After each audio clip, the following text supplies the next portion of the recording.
안녕하세요. 안녕하세요. 네, 여러분들을 만나 뵙게 돼서 반갑습니다. 저는 대방열린학 고시학원에서 간호관리학 강의를 맡고 있는 오정화입니다. 이번 시간에는 우리 8급 간호직 공무원 시험에 출제되었던 간호관리학 기출 문제를 중심으로 강의를 진행하고자 합니다. 자, 2010년부터 17년 사이에 기출로 나왔던 서울과 지방 문제 중심으로 강의를 진행할 거고요. 그 다음에 그동안 최근에는 한 번도 나오지 않았지만 여러분들이 전체적인 공부를 하면서 한 번 정도는 출제되었던 문제들 있죠. 그러니까 2010년 이전의 문제들 중에서 꼭 알고 지나가야 될 문제가 있다면 그런 문제들도 포함하여서 정리를 해드렸습니다. 우리가 기출문제풀이를 통해서 얻을 수 있는 게 어떤 것이 있다고 생각하실까요?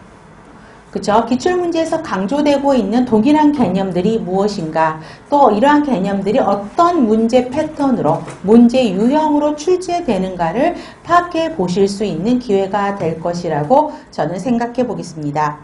자, 지금 이 수업에 참여하신 선생님들은 기본 개념은 어때요? 한 번 이상씩은 다 정리하셨을 거라고 제가 생각해도 되겠죠? 그쵸? 한 번 이상은 다 정리가 된 상태예요. 다시 한번 다지기를 하기 위해서 앉아 있으실 거라고 생각을 합니다.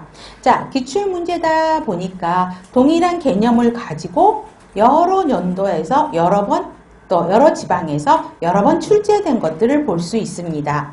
자, 여기서 가장 중요한 거는 뭘까요? 한 문제를 풀면서 거기와 관련된 개념들을 명확하게 다시 한번 정리하는 게 가장 중요하다고 볼 수 있습니다.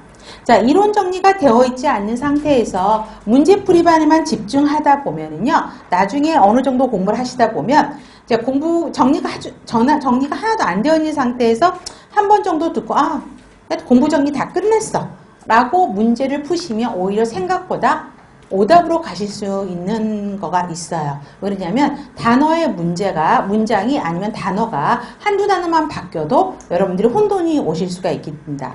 그렇기 때문에 기본 개념 정리가 가장 중요하다고 볼 수 있고요. 또 기출문제를 풀다 보면 생길 수 있는 한 가지 오류가 있어요. 어떤 거 같을까요? 그 한 가지 오류를 찾아낸다면? 자, 제가 수업 시간에도 항상 이야기했지만 간호관리학 문제가 20문제잖아요. 그래서 17, 18문제는 굉장히 쉬워요. 그래서 우리가 기출문제풀이반이 있고 단원별 문제풀이반이 있고 그다음에 동형 모의고사 형태로 가는 문제풀이반이 있죠. 가장 쉬운 게 기출이에요. 그래서 기출을 풀다 보면 간호관리학 문제가 이렇게 쉬웠나? 라고 하는 오류에 빠지게 됩니다. 그래서 간호관리학을 조금 등한시하는 분위기를 볼 수 있어요.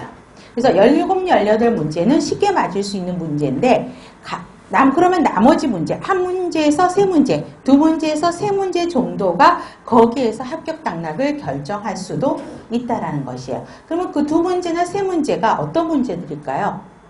한 번도 다뤄보지 않았던 문제, 아니면 생각이 굉장히 많이 필요로 한 꽈서 나오는 문제, 그 다음에 그동안 기출에서 한 번도 출제되지 않았던 새로운 출판되었던 출판사 책에서 나오는 새로운 형태의 문제들이 출제가 되는 것입니다. 그래서 우리는 17문제를 기본으로 맞춰야 된다고 생각을 하셔야 되고요.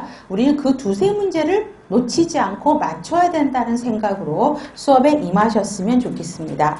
그래서 기출이 쉽다고 마음을 놓고 계시는 오류를 범하게 됩니다. 우리 간호관리학은 어때요? 다른 과목에 비해서 점수가 훨씬 점수 획득을 높게 할 수 있는 과목 중에 한 가지입니다. 그래서 우리가 간호관리학은 어떻게 생각을 해야 되죠? 기본으로 100점을 맞고 가야지만이 합격이라는 그 고지에 쉽게 도달할 수 있다는 것을 꼭 기억을 하셔야 되겠습니다. 수업은 우리 3시간씩 4회 총 12시간으로 이루어지게 될 거고요. 수업 시간 전에 유인물을 배부해 드릴 겁니다. 그래서 유인물 지참하시고 수업에 참여해 주시면 되겠고요. 인강에 참여하신 선생님들께서는 수업 직전에 자료실에 그 유인물이 올려져 있습니다. 그래서 수업 직전에 출력하셔서 수업에 참여해 주시면 되겠습니다.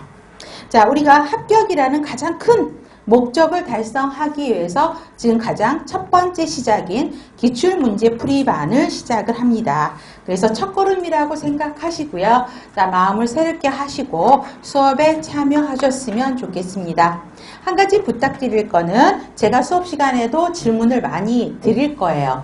지금은 아직은 시간이 있잖아요. 그래서 틀리면 모르겠으면 입을 딱 다물고 계신 선생님들이 굉장히 많으시는데 일단 맞을 것 같다 그러면 일단 던져 넣고요. 그 다음에 그게 맞으면 기분이 좋은 거고 틀리면 어때요? 다시 한번 찾아봐야 되겠구나. 그런 마음을 가지고 문제를 풀어보시면 되겠죠. 그래서 피드백도 굉장히 중요하다라는 거. 그래야지만 이 수업을 재미있게 할 수 있습니다. 그거 여러분 제 부탁 들어주실 수 있으시죠? 네, 좋습니다. 그러면 이제 시작을 하겠습니다. 그러면 여러분들이 이번에 시작하기 전에 요인물을 받으셨을 겁니다. 요인물 두 가지가 있었죠. 그렇죠? 그래서 하나는 그동안의 기출문제를 엑셀로 정리한 표를 보셨을 겁니다. 그래서 한번 봐보세요. 처음에 관리 2회부터 각각의 목차별로 정리가 돼서 11년부터 최근 17년 문제까지 정리가 되어 있었죠. 그래서 점으로 표시되는 것은 전체적인 개념이라든가 이렇게 물어봤다고 생각하시면 되겠고요.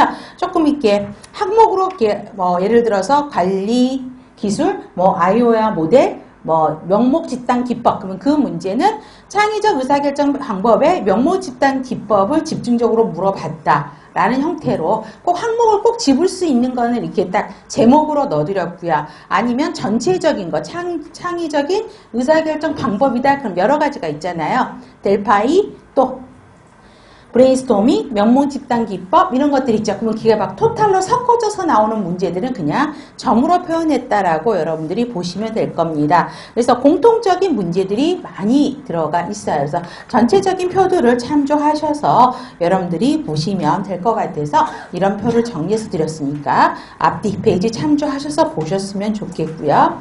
이번 시간에 진행될 거는 관리 파트와 그 다음에 기획 파트에 대한 내용입니다. 그래서 관리와 기획에 관련된 유인물을 드렸을 겁니다. 물론 이 유인물은 책에도 다 있는 내용들이에요.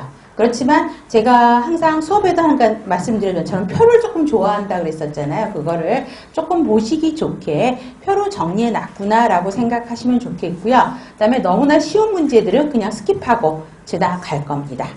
이해되셨죠? 자, 시작하겠습니다. 자, 첫 번째 단원 간호관리의 이해입니다. 자, 간호관리 개념에 대한 설명으로 옳은 것. 쉽게 말하면 간호관리 정의를 이야기하고 있는 것이죠. 자, 간호관리의 목표는 대상자에게 양질의 간호 서비스를 제공하기 위함이다. 자, 이 문장은 어때요? 맞는 거죠. 그래서 예전의 기출문제로 어떻게 나왔었을까요? 한 문장은 나왔어요. 간호관리의 목표는 무엇인가? 이렇게 해갖고 또 사지선다로 나왔던 적이 있거든요. 그게 이제 문항으로 들어간 거죠. 그래서 이거 간호관리의 목표에 동그라미를 한번 해보세요. 그러면 정의는 꼭 기억하셔야 되겠죠. 목표가 무엇인가?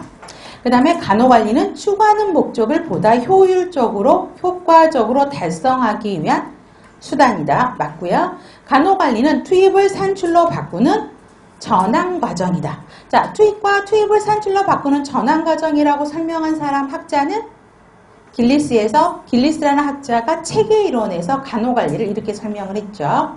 간호 대상자에게 양질의 간호 서비스를 제공하기 위해, 자, 이거는 하나가 목표죠. 쉽게 말하면 목표를 달성하기 위해 간호사들이 알고 또 행해야 할 지식과 기법이다. 맞죠? 그래서 답은 4번이죠. 그렇죠? 가나다라가 다 속합니다. 자, 그러면 유인물 바로 옆에 놓고 보셔야 됩니다. 자, 관리의 개념을 간단하게 정리해 드렸어요. 이 유인물에 있는 내용들이 지금 문제 답가장에도 있는 건데요. 자, 또 가장 관리를 왜 하느냐? 그러면 어때요? 조직의 목표를 달성하기 위해. 그러면 이 관리의 개념 앞에 전부 목표를 달성하기 위해가 공통으로 들어가 있습니다. 그건 안 외워도 되겠죠. 자, 그러면 조직원들에게 관심을 가지고 영향을 주는 과정, 또 자원을 배치하고 조정함으로써 조직을 이끌고 지시하는 과정, 조직이 자원을 활용하여 함께 일하는 과정, 권한을 가지고 공식적으로 정해진 역할을 주는 과정, 또 5번째 땡은 꼭 기억하셔야 되죠. 인적, 물적 자원이죠. 인적, 물적, 재정적, 정보적 자원. 쉽게 말하면 자원을 잘 활용해서 기획, 조직, 인사, 지휘, 통제하는 것을 관리라고 이야기하고 있죠. 같은 말이 계속 반복되고 있습니다. 특히 조직 목적을 달성하기 위해서 조력과 자원을 활용하여 기획, 조직, 인사, 지휘, 통제하는 과정이다. 또 그러면서 또 뭐 하는 거? 환경을 설계, 유지하는 것이다. 이 문장도 꼭 기억하라고 수업 시간에 말씀을 드렸을 겁니다. 그리고 마지막 땡은 우리가 관리의 OM은 기억을 해야 된다라고 그랬었죠. 아직까지 OM이 무엇이냐라고는 물어보지는 않고는 있습니다. 그렇지만 알고는 계셔야 돼요. 그래서 인간, 물자, 기계, 자금, 시장을 OM이라고 하고 있고 우리 또 행정의 4P. 그럼 뭐였을까요? 4P. 사람, 목적, 그 다음에 장소, 과정. 그렇죠? 그래서 OM과 4P는 정리하실 필요가 있겠습니다. 자, 그러면 2번. 관리 기능에 대한 설명으로 옳지 않는 것. 몇 번일까요? 3번이죠. 자, 조직 목표를 달성하기 위해 리더십 발휘하고 동기부여하는 과정이다. 그러면 여기서 핵심 단어가 리더십과 동기부여죠. 그럼 리더십, 동기부여가 들어가면 당연히 바로 뭐가 나와야 돼요? 인사가 아니라 지휘 과정에 속하는 것이죠. 1번 조직. 조직의 목표를 성취할 수 있도록 업무, 권한, 자원 등을 할당하는 과정을 조직이라고 하고 있고요. 통제. 목표 달성을 위한 활동이 제대로 되고 있는지 확인하고 피드백. 피드백하면 항상 통제라는 개념이 들어간다. 기억하셔야 됩니다. 피드백을 통해서 또 교정이라는 말이 들어가요. 통제에는. 피드백해서 교정하는 과정이다. 맞고요. 목표를 정하고 이를 달성하기 위한 구체적인 행동 방안을 정하는 과정, 선택하는 과정을 뭐라고 하죠? 기획이요. 그래서 여기에 있는 땡땡이들을 그러니까 1, 2, 4를 다 제목으로 주면서 얘가 기획이냐, 조직이냐, 인사냐, 지휘냐, 통제냐라는 걸로 물어볼 수 있죠. 자, 답은 3번인데 그럼 유인물에 여기에 대한 내용들을 정리를 했죠. 그래서 간호관리 기능에서 우리 첫 번째 땡과 두 번째 땡은 꼭 기억하셔야 됩니다. 이거를 주면서 답을 기획으로, 기획에 대한 정의로 많이 물어보게 되죠. 그 다음에 세 번째 땡 별표 한번 해보세요. 자, 우리가 통제를 할 때 제일 먼저 해야 되는 게 뭐였었죠? 공부하셨을 때? 기준을 설정한다, 표준을 설정한다. 그러면 그 표준이 어디서부터 만들어지냐?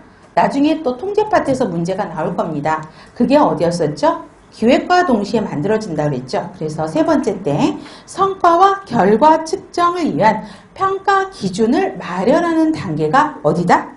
기획이다라는 걸 기억하셔야 되겠고요. 네 번째 땡은 뭐예요? 우리가 간호관리의 특성에서 관리의 특성에서 제일 마지막에 있는 게 뭐였었죠? 과정인 동시에 기능이다라는 문장 생각나실 겁니다. 제일 마지막이 기능에 해당하는 내용이죠. 그래서 기획의 기능인 것이죠. 그러면서 기능에 뭐 했어요? 계층화, 의사결정, 재무관리, 시간관리. 그래서 우리가 책의 목차를 보시면 기획 파트에 관련된 목차들이 여기에 같이 다 들어가는 것이죠. 두 번째, 조직이죠. 자원을 조정 분배하고 정책 절차 정하고 직무를 서술하고 직무에 합당한 자격을 정하는 일. 자, 이거는 보세요. 직무를 조정 분배하고 정책 절차를 정한 건 당연히 뭐죠? 조직이죠. 그죠? 그런데 직무를 서술하고 직무에 합당한 자격을 정하는 일은 이거 뭐죠? 직무를 서술한 거. 직무 기술서. 그 다음에 직무에 합당한 자격을 정하는 거 명세서죠. 그래서 직무 기술서와 직무 명세서가 무슨 과정을 통해서 이게 나오죠? 직무 분석 과정을 통해서 나오죠. 그래서 직무 분석이라는 게 자, 사람이 여기서 말하는 직무에 포커스를 맞추면 이게 조직 파트에도 들어가고요.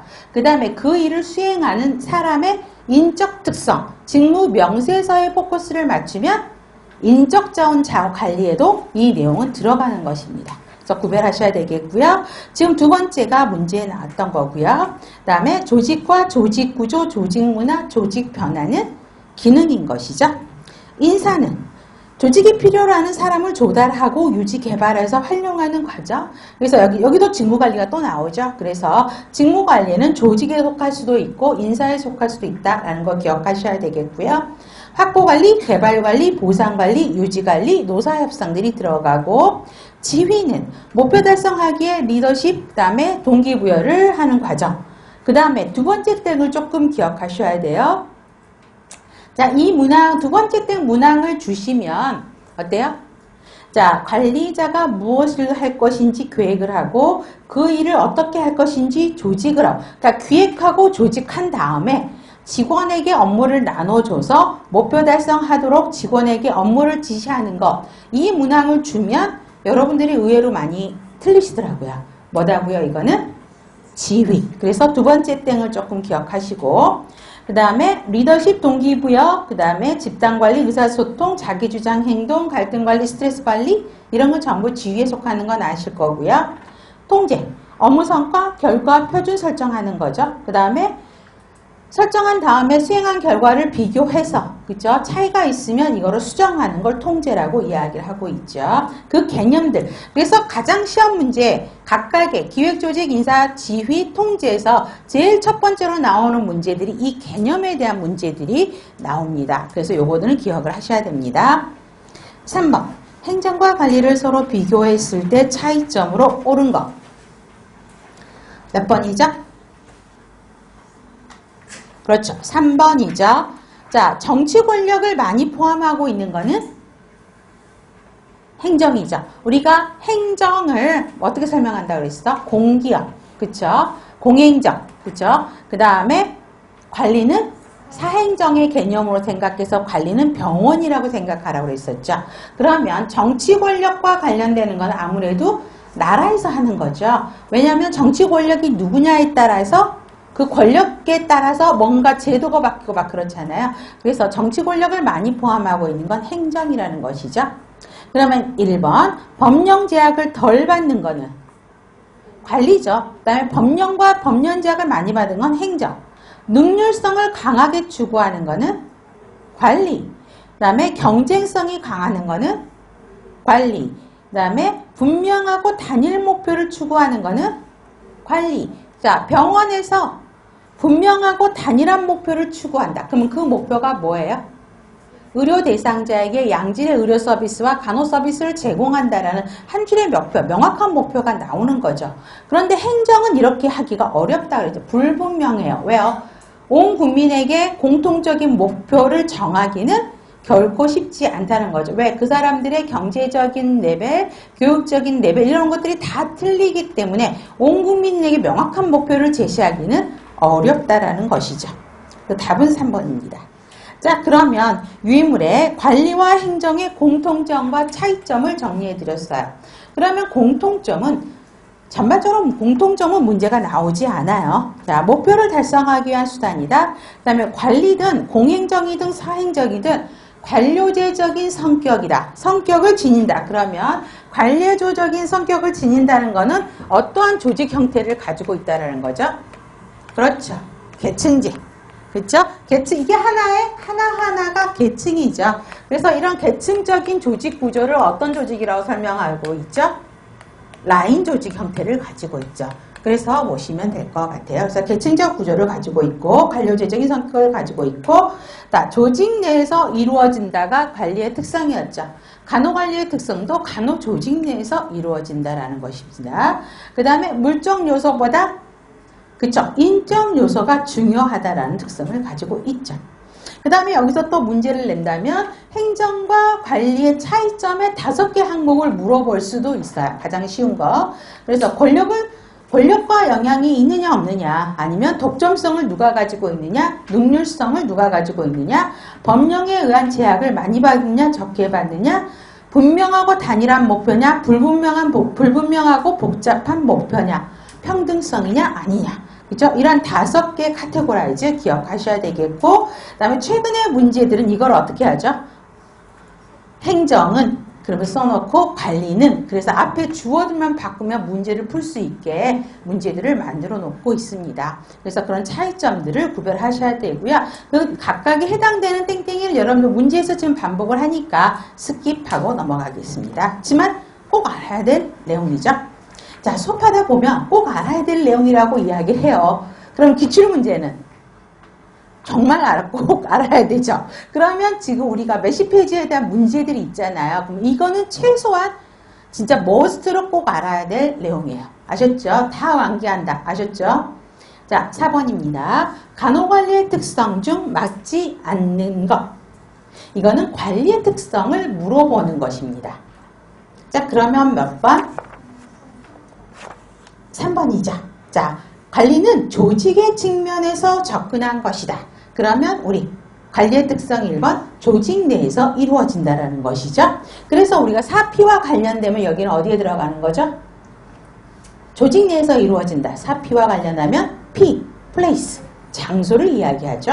그 다음에 간호관리의 목표는 아까 동그라미 하라고 그랬었죠. 대상자에게 양질의 간호 서비스를 제공하는 것이다. 그러면 간호관리의 특성에서 2번은 어디에 해당하는 거죠? 목표 지향적. 그죠? 목적 지향적, 목표 지향적. 이렇게 해서 되는 거죠. 세 번째, 간호관리에서는 인적 지원보다는 물적 요소가 중요시 되는 게 아니라, 그렇죠. 그 서비스가, 간호관리라는 서비스가 어때요? 그 조직 내에 근무하는, 일하는 그 조직 구성원들의 노력에 의해서 서비스가 제공이 되죠. 일이 그렇게 제공이 되죠. 그렇기 때문에 사람을 더 중요시하죠. 그래서 사피에서는 뭐와 관련되는 거? 그렇죠. 사람. 그럼 아까 2번은 뭐였어요? 사피에서. purpose, 목적에 해당하는 것이죠. 양질의 간호를 위한 자원의 기술적 활용이 요구된다. 맞는 것이고요. 일련의 과정인 동시에 기능이다. 그러면 사피에서 프로세스와 관련되는 것이죠. 자, 과정은 뭐였어요? 기획, 조직, 인사, 지휘, 통제. 기능은 어떤 것들이 있었죠? 의사소통, 의사결정, 그 다음에 동기부여, 그죠? 그 다음 지원 기능이 다 거기에 속하는 것이죠. 보시면 되겠습니다. 5번, 간호관리의 학문적 성격에 대한 설명으로 옳은 것. 우리 간호관리의 학문적 성격의 몇 가지가 있었죠? 5가지. 그러면 가번. 인간 행위를 여러 학문으로부터 통합, 과학적 과정의 학문이다. 자, 그러면 그걸 어떤 거, 우리 학문적 특성의 대표적으로 어떤 걸 이야기할 수 있을까? 그렇죠. 통합적이다고요. 간호관리학은 어디야? 간호학 플러스 관리학 플러스 사람들을 다루고 있으니까 심리학 플러스 교육도, 그러니까 교육학도 들어가죠. 그래서 여러 학문들의 그쵸? 결합으로 인해서 이루어지는 거죠. 그래서 통합적이다 라는 문장으로 보시면 되겠고요. 두 번째, 간호사들의 만족과 통합을 위한 조직의 계속적 발전이라는 목표를 강조하는 인간 중심적 성향을 띠는 학문이다. 그러면 두 번째 특성은 문제에 다 나왔어요. 인간 중심적. 여기서 인간이라고 하면 누구를 말하는 걸까요? 환자, 대상자 아니면 간호사. 간호사예요. 그쵸?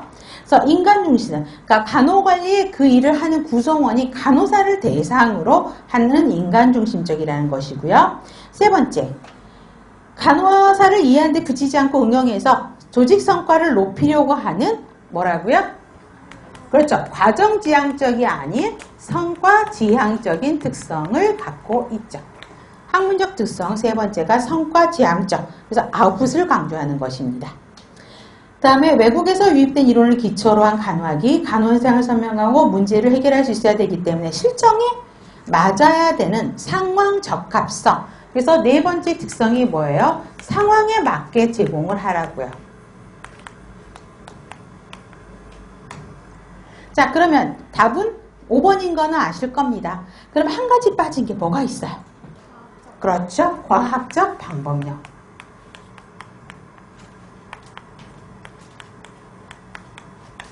그래서 이 5가지가 간호관리의 학문적 특성이라고 이야기를 하고 있죠. 그래서 경험 관찰을 근거를 둔 실증적인 연구를 통해서 나타난 결과를 통해서 해야 된다라는 것입니다. 그래서 5가지는 기억하셔야 되겠죠.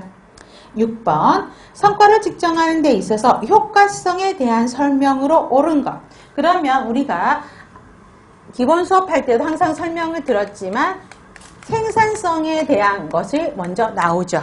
그 다음에 뭐가 나오죠? 효과성과 효율성을 물어보게 됩니다. 그래서 이 차이를 물어보는데 생산성은 거의 얘가 단독으로 문제 나오지는 않고요. 가장 대표적인 거는 효과성과 효율성을 물어보는 문제들이 대부분입니다.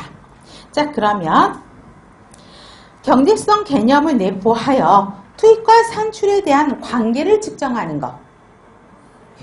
효율성이죠. 자원 활용을 고려하여 개인이나 조직이 수행한 성과의 공평성을 측정하는 것. 자, 자원 활용을 고려해서 수행한 성과의 공평성. 자원 활용이니까 자원과 관련돼가 들어가면 전부 효율성이라고 그랬죠. 그 다음에 가치 추구 개념이다. 조직 목적의 달성 정도. 효과성이죠. 조직 목적을 달성하기 위해 자원을 잘 사용했느냐. 효율성이죠. 그래서 1번과 2번, 4번은 전부 효율성에 대한 것이고 3번이 효과성이죠. 효과성은 목적과 관련되는 것이죠. 자, 그래서 우리가 생산성을 물어본다 그러면 생산성은 효율성을 따지는 거예요? 효과성을 따지는 거예요? 둘 다 같이 고려를 해서 달성하는 거. 그쵸? 그 다음에 생산성 문제가 또 뭐가 나오냐면 상호 대체적인 개념이 아니라 상호 보완적인 개념이라는 그 단어도 기억을 해내셔야 되겠죠. 그래서 효과성과 효율성을 동시에 추구하는 게 조직에서는 생산성을 추구하는 것이다 라는 것입니다. 자, 그러면 여러분들 유인물에 보시면 효과성과 효율성을 문제를 드렸었죠. 자, 일 자체가 올바른 것이냐 아니면 일을 올바르게 수행하는 것이냐 그 차이를 보라고 했었죠. 일 자체가 옳은 거는 효과성, 올바르게 조직 목표를 달성하기 위해서 일을 바르게 수행하는 것, 효율성, 그쵸? 그 다음에 목적 달성되는 정도가 효과성, 그 다음에 투입에 대한 산출의 비, 그 다음에 세 번째 보세요. 관계의 질, 업적의 질한 측정치는 그것만 따지고 보면 효과성이죠. 그쵸? 그런데 기술 수행이라는 말의 앞이 있어요. 기술 수행을 재보면 업적 질에 대한 측정치? 그러면 효과성이에요. 근데 앞에 기술 수행에 관련되는 이 말이 있으면 효율성. 그래서 보시면 장기적이냐 단기적이냐 결과를 측정하는 것이냐 수단을 측정하는 것이냐 결과의 극대화냐 비용의 최소화냐 구별하셔야 됩니다. 7번 효과성은 충족했지만 효율성이 떨어지는 경우. 자, 효과성, 이거 뭐 답은 몇 번일까요, 여러분? 3번. 효과성을 충족했다라는 거는 뭘 의미하는 거죠? 효과성은 조직 목표를 달성과 관련되는 거죠. 조직 목표를 달성한 거죠. 효과적인 거니까. 근데 효율성이 떨어지는 거는 자, 그래서 여기는 고효과성, 그 다음에 저효율성이겠죠. 그러면 뭐죠? 자원을 산출보다 더 많이 투입한다. 라는 것이죠. 그런 형태를 보셔야 되겠죠. 8번 효율성에 대한 설명으로 옳은 것 몇 번? 1번이죠. 목적 달성을 위해는 안 해도 되죠. 자원의 활용 정도를 사용하는 정도를 측정한 경제 원리. 최소의 자원 투입으로 최대의 산출을 냈는가 초점을 두는 것. 그 다음에 산출의 극대화 그러면 뭐예요? 산출의 극대화만 가지고 따진다면 효과성이죠. 그런데 수단을 목적과 분리한 상태에서 하는 거기 때문에 효율성이에요. 그렇지만 수단을 목적과 다 연결시킨 상태에서 하는 거면 효과성이에요. 그래서 수단적인 개념, 라번, 목적을 얼마나 충족시켰는지를 의미하는 동태적이다, 사회적이다, 목적적인 개념은 효과성이에요. 그러면 상대적으로 이거를 효율성으로 바꾼다 그러면 어떻게 바꾸면 좋을까요? 효율성으로 바꾼다면 동태적인 게 아니까 정태적. 그렇죠? 그래서 옆에 효율성 땡땡 해 놓으시고요. 정태적, 그 다음에 경제적, 수단적 개념으로 보셔야 되겠죠. 정태적, 경제적, 수단적인 개념. 자, 그래서 효율성과 효과성은 구별하셔야 되겠고요. 9번 문제 같은 경우는 어때요? 간호관리자의 유형 세 가지가 있었었죠. 자, 최고관리자, 중간관리자, 일선관리자를 물어보는 문제입니다. 자, 그러면 전략적인 목표 달성을 위해 부서별 정책, 절차, 규칙을 세우는 사람. 그럼 누구를 물어보는 것일까요? 중간관리자. 앞에 목표가 만들어져서 그 목표를 만드는 사람은 누구예요? 최고관리자죠. 근데 목표가 만들어져서 그거를 달성하기 위해 뭔가를 하는 사람이기 때문에 중간관리자를 물어보는 것입니다. 그래서 여기서 중간관리자는 누구예요? 간호감독이죠. 그래서 답은 4번입니다. 간호부장, 간호이사는 최고관리자. 수간호사, 책임간호사는 일선관리자죠. 그렇기 때문에 간호감독은 중간관리자. 자, 그러면 유인물에 보시면은 자, 최고관리자, 중간관리자, 일선관리자를 설명을 해놨어요. 그래서 전반적인 흐름은 여러분들이 보시면 될 것 같고요. 특히 네 번째 땡 정책 수립하고 환경을 고려해서 조직에 나아갈 방향을 제시한다. 또 장기적인 최고관리자는 장기적인 계획을 하는 것이죠. 그래서 전반적으로 영향을 미치는 의사결정, 그 다음에 간호부장, 본부장, 부원장, 간호이사 등이 있습니다. 일선관리자는 일선에서 간호사들을 지감독하는 역할을 하는 것이죠. 현장에서 실제적인 업무를 수행하는 것.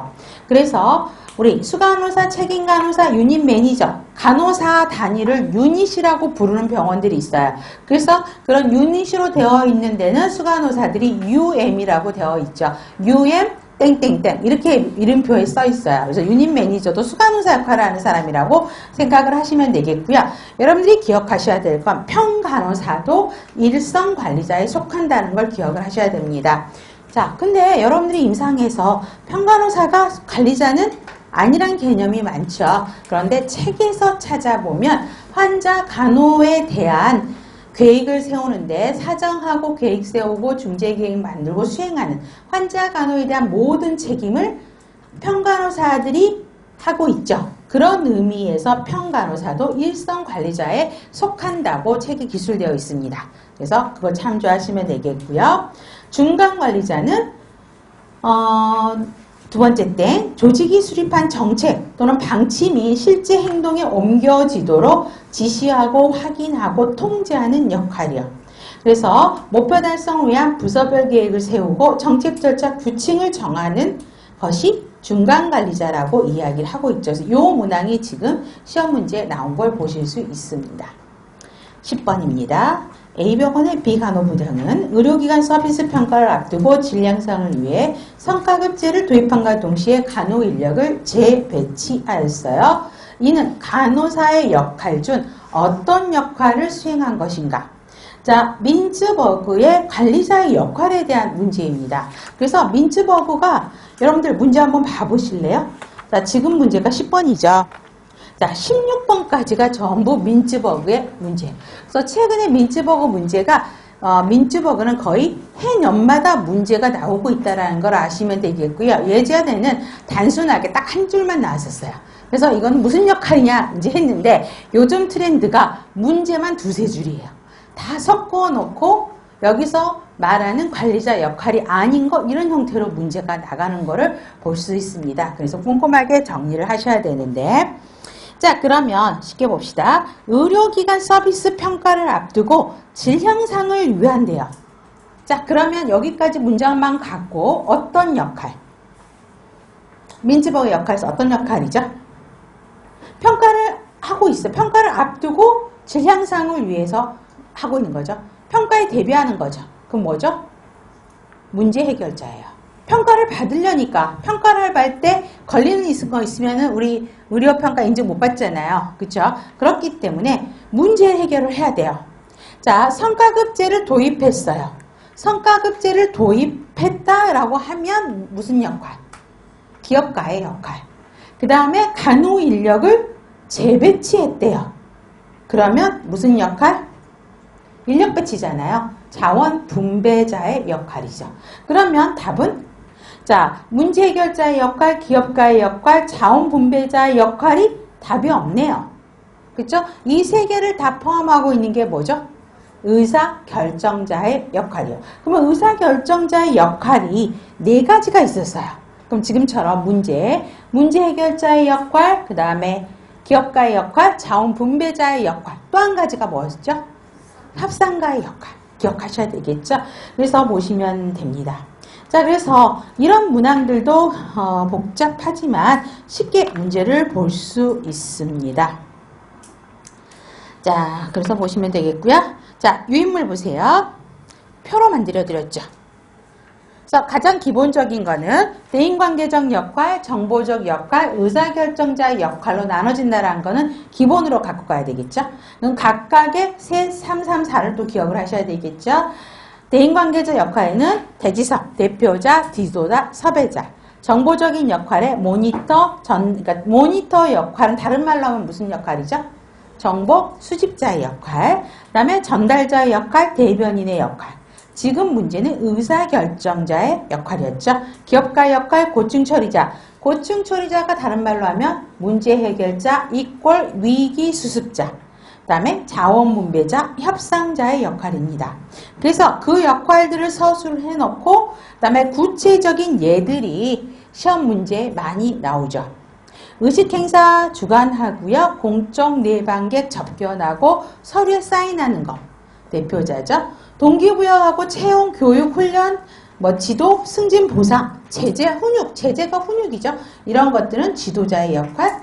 그다음 외부 이해 관계자와 네트워크를 유지하면서 상호작용하는 거. 섭외자. 그다음에 정보를 수집하는 거. 모니터 역할. 그다음에 전달해 주는 거죠. 특히 수간호사 미팅 회의가 시험 문제에 많이 나오죠. 그러면 어때요? 수간호사 회의에 참석하지 못하죠. 우리 일반 간호사이기 때문에. 그래서 수간호사가 수간호사 회의에 갔다 와서 파일링한 자료들을 여러분들한테 읽어보라고 주잖아요. 그게 어떤 역할? 정보 전달자의 역할이죠. 대변인의 역할, 공식 입장을 조직 외부에서 외부의 사람들에게 그 조직의 공식 입장을 전달하고 발표하는 것. 이게 대변인의 역할. 기업가의 역할은 CEO 역할이죠. 뭔가 프로젝트를 만들어서 그거를 추진하는 역할이에요. 고충자들은 문제가 있으면 그걸 해결하는 역할. 자원분배자는 어떠한 자원들이라도 꼼꼼히 일을 진행하는 데 있어서 빠짐없이 골고루 포함되어야 되는 거죠. 그게 자원분배자의 역할. 협상자는 어렵지 않아요. 항상 노사 문제가 들어가요. 그래서 보시면 됩니다. 자, 11번. 자, 11번 보시면 자, A 간호사는 장기이식의 병동의 간호단위 관리자예요. 며칠 전에 실시한 간이식 최신 직영 보수 교육을 통해서 알게 된 정보를 간호사들에게 알려줬어요. 또 리모델링을 위해서 타병원의 사례를 벤치마킹하고 이를 도입하고 기획하고 있어요. 역할이 아닌 거. 자, 그러면 몇 번? 3번이죠. 자, 대표자의 역할은 어떤 거죠? 여기 문장에서. 그렇죠. 장기이식 병동의 간호단위 관리자예요. 단위 관리자이기 때문에 그 병동의 대표자의 역할을 하고 있죠. 그 다음에 전달자의 역할은 보수교육을 듣고 와서, 그쵸? 보수교육을 통해서 들은 최신 정보를 간호사에게 알려주는 거. 이게 정보 전달자의 역할이죠. 그 다음에 우리 4번 기업가의 역할은 타병원에 벤치마킹하고 도입하고 기획하는 역할. 이게 기업가의 역할이죠. 그래서 아닌 것이니까 섭외자의 역할입니다. 12번 민지버거가 제시하는 의사결정자 역할에 속하는 것. 자, 1번 동기 유발하고 인사와 관련된 사항을 결정하는 것. 지도자의 역할. 그러면 대인관계적 역할의 지도자의 역할인 거죠. 2번 조직과 환경에서 기회를 찾고 변화를 꾀할 수 있는 사업을 정하고 추진하는 역할. 의사결정자에서 기업가의 역할이죠. 그래서 기업가의 역할이기 때문에 의사결정자 역할에 들어가는 것이죠. 3번 법적, 사회적으로 요구되는 상징적이고 일상적인 의무를 결정하고 수행하는 역할. 대표자의 역할. 그렇기 때문에 대인관계적 역할. 외부 사람에게 조직의 계획, 정책, 활동, 결과 등에 대한 결정을 알리는 것. 대변인의 역할이죠. 그래서 정보적 역할이요. 그래서 답은 2번이죠. 13번요. 관리자의 역할 중 상관, 부하 직원과 함께 일할 뿐 아니라 타부서, 외부인과의 교류를 관리하는 역할. 몇 번일까요? 그렇죠. 섭외자의 역할이죠. 자, 유인물의 섭외자 보세요. 뭐였죠? 정보를 제공해주는 사람들과의 네트워크를 유지한다. 또 외부 이해 관계자와 정보 네트워크를 유지하고 또 외부인과의 상호작용을 한다. 그래서 여러분들이 섭외자가 나오면 은근히 많이 틀리세요. 자, 1번은 섭외자입니다. 14번 보세요. 상사 또는 동료, 직원들과 관계를 유지하면서도 외부 부서와 상호작용하면서 관계를 유지하는 역할? 섭외자요. 그쵸? 그래서 여러분들 문제 보면은 딱 틀려. 그런데 책에 보면 그 말이 써 있어. 그쵸? 그러면 우리가 딱 생각할 때 어떤 생각을 해야 될까? 문제 보면은 맞는 문제도 많지만 틀리는 문제는 또 있어요. 낯선 문장이 딱 보인단 말이에요. 그래서 틀렸어. 책이 없는데 꼭 책을 찾아보면 책에 써 있어요. 그러면 우리는 반성을 좀 해야 되겠지? 다시 한번, 지금은 그거를 다시 한번 기억해서 내 걸로 만드는 거. 그래서 지금 13번 문제가 12년도 지방 문제였어요. 근데 14번 문제가 12년도 서울시 문제였어요. 우리 기본서에 보면 다 써 있잖아요. 서울 지방. 연결이 막 되는데 그거는 이제 개념별로 정리를 해 놓은 거니까 그렇고요. 자, 보시면 우리 책에는 연도별로 정리를 해 놓으니까 연결고리가 잘 안 될 거예요. 근데 지금처럼 해 놓으면 어때요? 12년 지방 문제 풀었으면 어때요? 13번 문제 풀었으면 서울시 봤으면 14번 문제는 쉽게 풀 수 있었다는 거죠. 그래서 기출이 그래서 중요한 거예요. 흐름들이 한 번 나왔던 문제는 그 다음에 다시 반복해서 나오고 비슷한 개념이 반복되는 걸 볼 수가 있습니다. 아셨죠? 그 다음에 15번요. 자, 1번. 조직이 기대하지 않았던 어려움에 당면했을 때 올바른 행동을 수행한다. 어려움을 당면했을 때 어려움을 해결하고자 하는 역할? 그렇죠. 고충 처리자의 역할이죠. 2번. 중요한 협상에서 조직을 대표한다. 그럼 대표자의 역할하면 안 돼. 자, 대표자의 역할로 많이 빠져요. 앞에 문장에 뭐가 있어요? 협상이라는 말이 있죠. 그렇기 때문에 어떤 분이 지금 대표자 그러셔가지고 제가 틀렸어요. 딱 그런데 표정이 바뀌셨는데 많이 그러세요. 많이 이 문제는 질문이 많이 들어와요. 그래서 충격받으실 필요는 없고요. 자, 대표자의 역할로도 할 수는 있지만 앞에 어떤 말이 있죠? 중요한 협상에서 대표하는 거기 때문에 이건 어떤 역할? 협상자의 역할로 보시는 게 더 맞죠. 물론 당연히 대변자는 아닌 건 아실 건데 협상에서 대표하는 거기 때문에 협상자의 역할로 보셔야 됩니다. 3번. 조직과 환경에서 기회를 찾고 변화를 위한 사업을 추진하는 역할? 기업가의 역할이죠. 다양하고 특정한 정보를 조직과 환경에서 찾는 역할, 모니터 역할, 다른 말로 자료 수집자의 역할. 부하 직원들을 동기유발하고 채용 훈련을 담당하는 거, 지도자의 역할. 자, 유인물에 그 표로 만드는 내용이 다 있지 않아요? 그렇죠? 꼭 기억하셔야 되겠죠. 1번입니다. 자, 16번 같은 문제만 나왔으면 좋겠어요. 이게 서울시 문제예요. 그렇죠? 굉장히 쉬운 문제죠. 의사결정자 역할이 아닌 거. 기업가의 역할, 문제 해결자의 역할, 자원 분배자의 역할. 자, 이상하다. 그쵸? 그럼 답이 두 개네요. 자, 또 뭐죠? 우리 기업가의 역할, 문제 해결자의 역할, 그 다음에 자원 배분자의 역할, 자, 중재자의 역할. 자, 중재자의 역할을 책에는 없었었죠. 두 개는 아니네요. 제가 잠깐 착각했어요. 자, 중재자의 역할을 다른 말로 협상자의 역할로 보시면 이꼴 협상자의 역할로 보시면 되죠. 대변자의 역할은 어디에 들어가죠? 정보적 역할에 들어가죠. 그래서 답은 5번이에요. 자, 중재자의 역할이라고 나와 있지는 않아요. 그런데 이꼴 협상가의 역할로 생각하시면 되겠죠. 가장 틀린 답은 5번이죠. 17번. 카츠가 제시한, 자, 카츠가 관리 기술을 3가지를 제시했어요. 3가지 기술은 가장 난이도한 문제, 개념적 기술, 인간적인 기술, 실무적인 기술. 그 중에 인간적 기술을 물어본 것이에요. 자, 그러면 1번.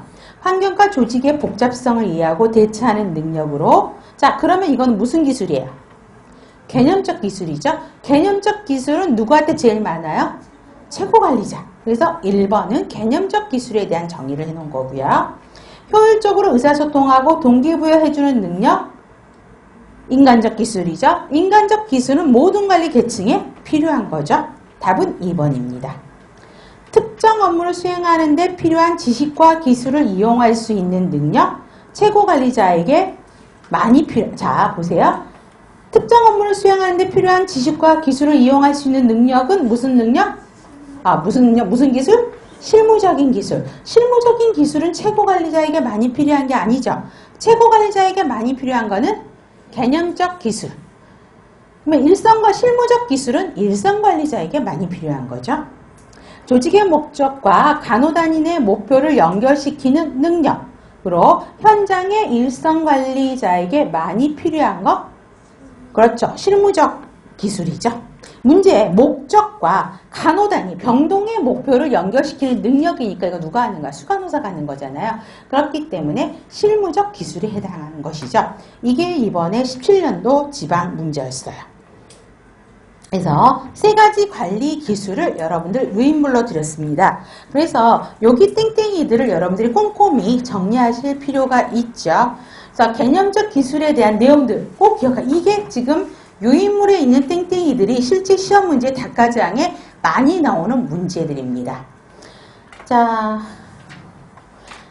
조직을 그러니까 조직 복합성, 전체적으로 보고 어떻게 연결되고 서로 의존성을 보는 거. 그 다음에 네 번째 땡, 문제를 규명하고 대안을 모색하고 해결책을 찾아가는 거 개념적 기술이죠. 그래서 마지막 땡도 별표. 자, 정형적 의사결정이 아닌 어떤 결정? 그렇죠. 최고관리자는 환경에서 주는 위험을 빨리 캐치하셔야 되죠. 그렇기 때문에 비정형적인 의사결정이 많이 이루어지는 최고관리층에게 가장 많이 필요한 기술이고요. 높은 관리 계층으로 올라갈수록 어떤 기술이 더 많이 요구된다?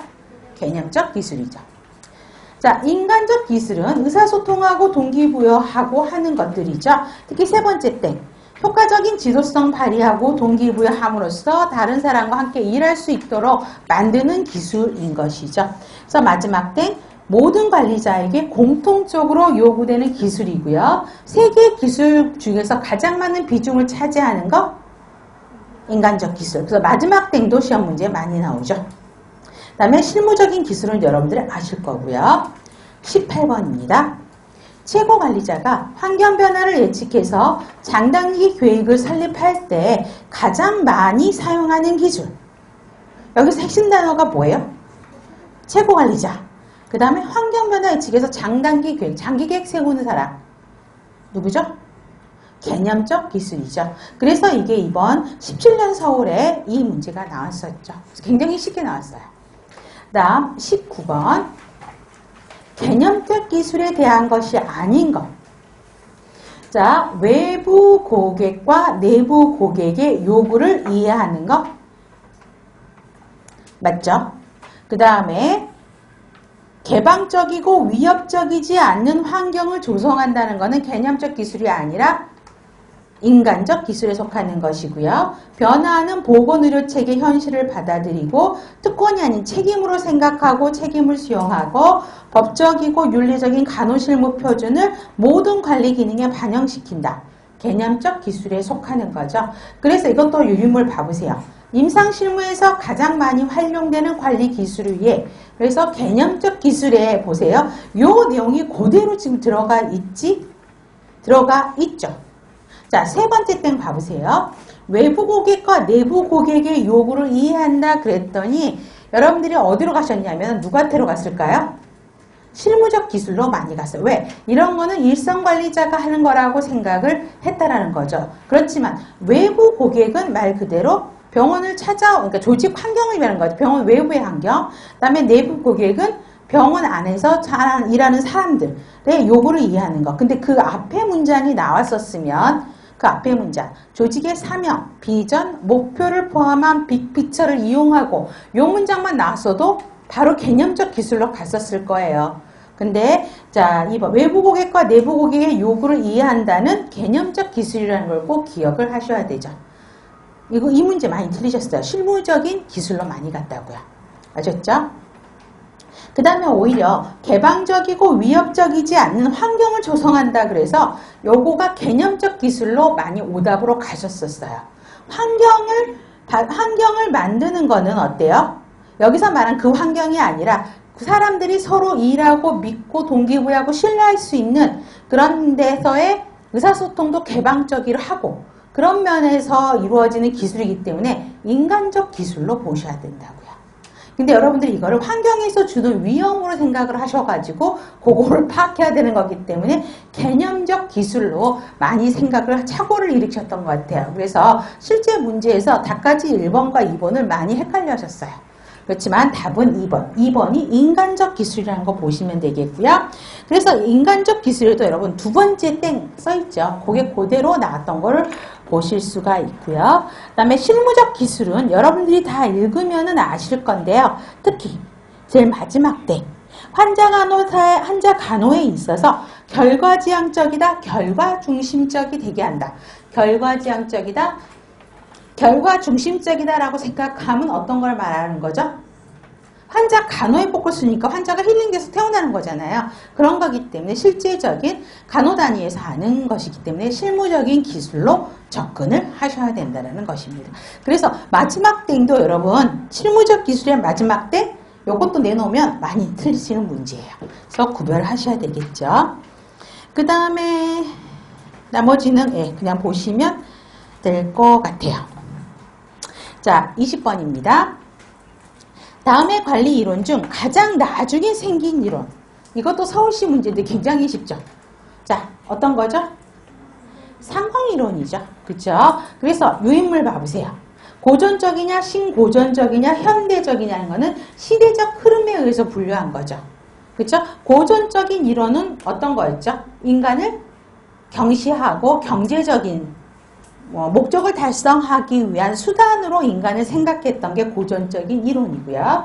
그 다음에 신고전적 이론은 거기에 쿠데타를 일으켜서 왜 사람을 무시하느냐? 사람을 목적으로 생각해라. 사람을 대우해라 했던 게 인간관계론이고 그 다음에 현대적 관리 이론은 1번과 2번 고전적과 신고전적 이론은 조직을 환경과 상호작용하지 않는 폐쇄적인 조직으로 봤죠. 그런데 현대적 관리 이론부터는 개방적인 조직으로 보기 시작했죠. 그 다음에 고든이 관점에 의한 분류가 있어요. 그래서 고전적 이론은 뭐예요? 구조론적 관점이죠. 조직구조 개편을 어떻게 할 것이냐라고 근데 포커스를 맞췄죠. 그래서 공장을 분업화시키고 뭐 이런 것들이 고전적 관리 이론이고 행정관리 이론은 관리자, 최고 상위 관리자층의 마인드에서 구성원들을 14가지 원칙을 갖고 관리해야 된다. 라는 것이었잖아요. 또 관료제도 배버가 조직을 잘 관리하려면 계층제로 만들고 그죠? 그 다음에 직무 성과에서 직위를 올려주고 규칙과 그 다음에 절차 이런 거를 만들어서 구성원들에게 모두 똑같이 적용시켜라 라고 하는 방법들을 가르쳤죠. 그렇기 때문에 구조론적 관점에서 봤다라는 거죠. 그 다음에 신고전적 이론은 사람을 중시하는 거니까 인간론적 관점이에요. 그 다음에 인간과 조직을 같이 생각하는 게 통합론적 관점이죠. 그래서 그렇게 구분이 됐어요. 그래서 가장 나중에 하는 게 물론 다까지항에 체계이론도 있으면은 맞는 거겠죠. 그래서 체계이론, 상황이론들이 가장 늦게 됐다라는 것이고요. 한 가지 차이점은 의사결정론이 시대적 흐름으로 상에는 어떻게 들어가 있죠? 신고전적 이론에 들어가 있지만 고든의 분류, 관점에 의한 분류로 할 때는 어디에 들어가 있어요? 구조로 나누었다는 것만 구별하시면 돼요. 21번 메이오의 인간관계론을 적용하여 조직관리를 할 때 취할 수 있는 행동. 개인별 능력에 따라 업무를 배정하고 전문화시킨다. 구성원이 가지고 있는 능력들을 파악해야 되죠. 그래서 그 일을 잘할 수 있는 사람들을 뽑아서 그 사람들이 가지고 있는 구성원들의 능력을 파악해서 그 사람들이 잘할 수 있는 업무에 배치하는 거. 이거 뭐였죠? 과학적 반복론이죠. 그렇죠? 그 다음에 간호 업무 지침서를 작성 보완하여 준수하도록 하는 것. 자, 업무 지침서를 해서 구성원들이 지키도록 준수하는 것. 관료제에 대한 이야기죠. 그 다음에 그래서 간호 업무 지침서가 뭐예요? 매뉴얼을 한 거잖아요. 그럼 매뉴얼을 하면 우리 신규든 올드든 그 매뉴얼을 통해서 보면 아웃풋은 기대되는 결과는 행동은 동일하게 나오죠. 그걸 지키도록 강조한 게 관료제가 특성이죠. 그 다음 신규 간호사의 사회심리적 어려움에 관심을 갖고 주기적으로 고충 상담을 한다라는 게 인간관계론의 특성이죠. 그러면 4번은요. 간호사의 직무 능률을 높이기 위해서 복잡한 환경적 요소를 전체적인 관점에서 개선한다. 자, 환경적 관점에서 하는 거는 다른 말로 하면 조직을 환경과 서로 작용하는 개방적인 시스템으로 본 거죠. 그러면 개방적인 시스템으로 봤다라고 하면은 체계 이론, 상황 이론, 통합론적 관점들이 들어가는 것이죠. 그렇기 때문에 인간관계론으로 하면 안 된다고요. 4번은 틀린 문장이죠. 왜요? 인간관계는 폐쇄적인 관점으로 접근한 거죠. 22번 과학적 관리론에 대한 설명으로 옳은 것 몇 번일까요? 왜 조용할까요? 조용하면 불안해져요. 자, 우리 틀려도 좋으니까 몇 번? 3번. 4번? 4번 하시면 절대 안 돼요. 자, 4번은 뭐죠? 사회심리적인 욕구가 충족되면 생산성이 높아진다고 하는 이론은 인간관계론이죠. 4번은 인간관계론. 그 다음에 1번. 테일러가 말했을 때 사람의 적성과 능력은 다 동일한 게 아니라 다 틀리다고요. 그래서 그 일을 잘할 수 있는 사람들을 뽑으라고 하는 것이 일을 잘할 수, 그 공장에서 일 어떤 프로토콜 만들어놨잖아요. 그럼 그 일을 잘할 수 있는 사람을 선별해서 뽑아라 하라고 하는 게 과학적 방법론이었어요. 그렇기 때문에 능력은 다 다르다라고 봤다라는 거고요. 한 번에 여러 가지 일을 하는 게 아니라 한 번에 한 가지. 그래서 펑셔널. 그쵸? 공장의 제도를 어떤 분업화 시켜가지고 반복적으로 수행하게 있죠. 그래서 틀린 것이고. 답은 3번이죠. 직무의 기술적인 측면을 과학적으로 밝혔던 것이 필수적이다. 그래서 과학적인 관리론이라고 이야기를 했죠. 3번입니다. 자, 그래서 위물에 보시면 과학적 방법론의 관리 원칙이요. 그래서 과학적 방법론 그럼 항상 들어가는 연구가 무슨 연구? 시간동작 연구 이 말 항상 나오고요. 그걸 통해서 만들어낸 게 뭐였어요? 업무 표준화. 매뉴얼을 만들었죠. 표준화를 만들었어요. 그래서 보시고 일일 과업량을 정했고요. 노동조건 표준화, 그 다음에 임금체계 표준화. 임금체계를 만들었고 그 다음에 성과급 제도를 만들었죠. 성과 아웃풋을 맞는 사람한테는 인센티브제, 차별급 성과계를 도입해서 월급을 더 많이 주겠다. 일을 못하는 사람한테는 깎아버리겠다라고 했다는 말이에요. 그 다음에 분업화, 그 다음에 표준화, 그 다음에 업무 수행에 필요한 능력을 가진 사람을 선발해서 훈련해서 배치하겠다. 뭐 이러한 것들이 과학적 방법론의 특성이었습니다. 23번 과학적 관리론에 대한 설명으로 옳지 않는 것. 몇 번이죠? 자, 저 보실까요? 몇 번? 지금 막 읽고 계시는구나. 오늘 첫 시간이어가지고. 네. 4번. 자, 업무 계획과 통제는 관리자가 했죠.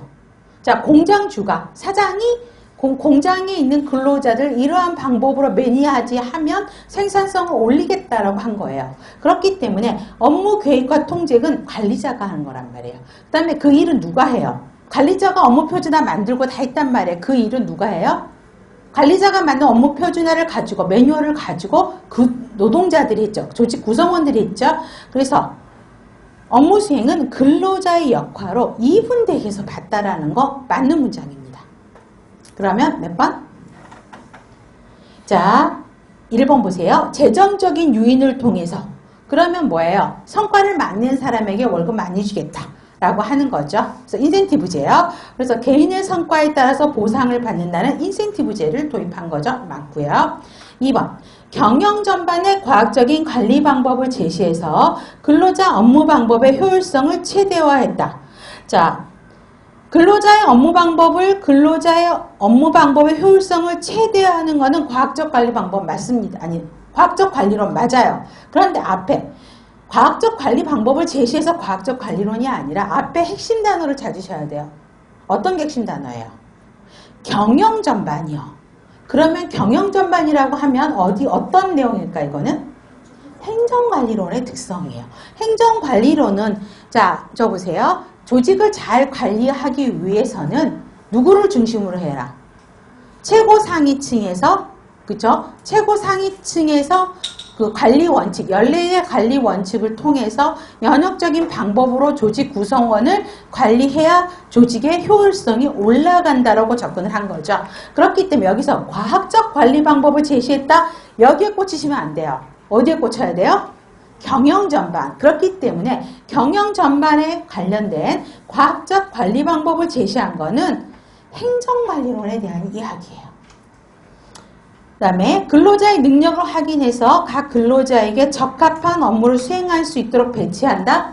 과학적 관련식 계속 이야기하고 있죠. 그 다음에 근로자의 인간적인 면은 경시됐고, 그쵸? 관리자의 일방적인 통제야. 매뉴얼화 해서, 그쵸? 매뉴얼 주고 너 이렇게 해서 일을 수달시켜라. 일을 잘하면 월급 많이 줄 거고 못하면 깎아버리겠다. 라고 강조를 했던 거기 때문에 통제가 강조가 됐죠. 그래서 옳지 않는 거는 몇 번? 2번이죠. 자, 그래서 유인물의 과학적 관리론의 비판점 기억하셔야 되죠. 관리자의 일방적인 명령과 통제예요. 이거를 구성원들이 스스로 알아서 우리 이렇게 하겠습니다라고 한 게 아니라 구성원들이 만든 게 아니라 어때요? 상위 관리자가 어때요? 관리자가 이렇게 일방적으로 해서 매뉴얼을 하고 시간 동작 분석 연구에서 한 가지 방법을 찾아서 구성원들을 훈련시켜서 일해야지만이 생산성이 올라간다라고 이야기를 했단 말이에요. 그렇기 때문에 일방적인 명령과 통제에 의한 관리. 그 다음에 경영의 과학은 어디죠? 경영의 과학은 행정관리론이 이야기해요. 근데 그게 아니라 작업과 노동의 과학이라는 것이고요. 조직 전체에 합리화는 뭐예요? 조직 전체 합리화가 아니라면서요. 그럼 뭐죠? 조직 전체 합리화는 뭐죠? 행정관리론에 대한 것이죠. 근데 그게 아니고 공장 내부의 합리화를 시도했다고요. 그 다음에 계획과 통제는 관리자가 하고 작업 수행은 근로자가 한다라는 저 세 번째 땡이 지금 답까지 항에 4번으로 유출이 되는 거죠. 같은 문장이죠. 그죠? 그 뒤에 이분적인 이분된다. 요 말만 들어간 거예요. 나눠진 거죠. 그 다음에 인간성 경시 복지에는 관심 두지 않았고요. 지나치게 유일 최선의 방법, 한 가지 방법만 강조했다라는 거죠. 또 다른 방법이 있음에도 불구하고 가장 한 가지 방법만 가지고 강조를 했고요. 그 다음에 이거는 조직 환경이 서로 다를 수밖에 없는데 똑같다고 생각을 했다라는 거고, 표준화에 의한 경직성으로 개인차를 고려하지 못했어요. 아까 시간 동작 연구 분석을 통해서 매뉴얼을 만들었어요. 그런데 그게 오른손잡이를 위한 매뉴얼이라면 어때요? 왼손잡이를 위해서는 만들어야 돼. 왼손잡이를 위해서도 만들어야 되잖아요. 근데 왼손잡이들은 오른손잡이 하는 매뉴얼 하면 일을 못하겠죠. 근데 너 오른손잡이로 해라 라고 강조를 했다는 거죠. 그래서 개인차를 고려해야 됐었는데 고려하지 못했다라는 것이고요. 합리적인 경제인으로 가정하면서 도구적 수단으로 인간을 생각했고요. 당연히 공식 조직만 중요시하고 비공식 조직은 무시했고요. 기계적 능률성만 추구하고 사회적 능률성을 무시했어요. 그러면 질문 드려요. 비공식 조직을 강조하고 사회적 능률성을 강조한 이론은 인간관계론으로 볼 수 있죠. 자, 이렇게 정리하겠습니다. 네, 잠시 쉬었다가 진행합니다.